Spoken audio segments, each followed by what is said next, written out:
भारतीय प्रौद्योगिकी संस्थान IIT दशकों से राष्ट्र की प्रगति का आधार। आज देश भर में स्थापित 23 IITs विकसित भारत, समृद्ध भारत और मेक इन इंडिया के विजन के सशक्त स्तंभ बन चुके हैं। एक राष्ट्र के लिए आत्मसम्मान की सबसे बड़ी कसौटी आज भी उसकी आत्मनिर्भरता है। और मेरे प्यारे देशवासियों, विकसित भारत का आधार भी है आत्मनिर्भर भारत। प्रधानमंत्री श्री नरेंद्र मोदी जी के विजन के अंतर्गत पिछले एक दशक में 70,000 नई सीटें छात्रों के लिए IIT में बढ़ाई गई हैं।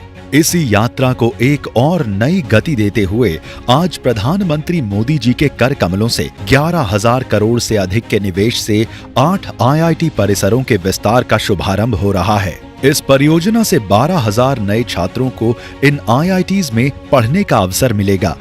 विस्तार की इस श्रृंखला के अंतर्गत नए अकादमिक ब्लॉक, हॉस्टल, खेल परिसर, ग्रीन कैंपस और स्मार्ट बिल्डिंग्स के साथ इन IIT में कुल 800 करोड़ की लागत से अत्याधुनिक रिसर्च पार्क बनाए जा रहे हैं।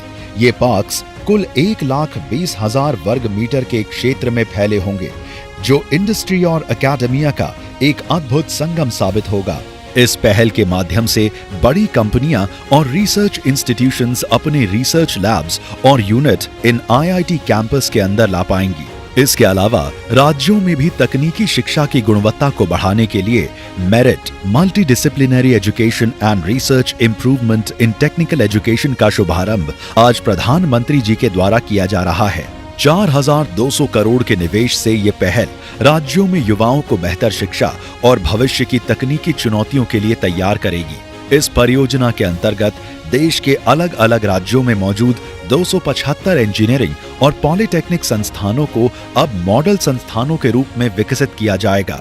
विकसित भारत की यात्रा शिक्षा और अनुसंधान तक सीमित नहीं, बल्कि सड़क, बिजली और रेलवे जैसे बुनियादी ढांचे में भी उतनी ही तेजी से आगे बढ़ रही है।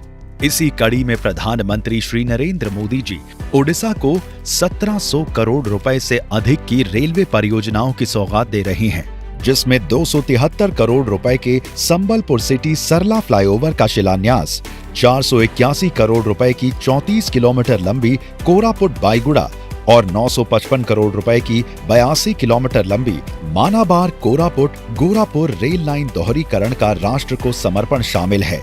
इसके साथ ही ब्रह्मपुर उधना सूरत अमृत भारत एक्सप्रेस की शुरुआत होगी। ये सभी परियोजनाएं मिलकर ओडिशा को नया रूप देंगी और विकास की रफ्तार को और भी तेज करेंगी।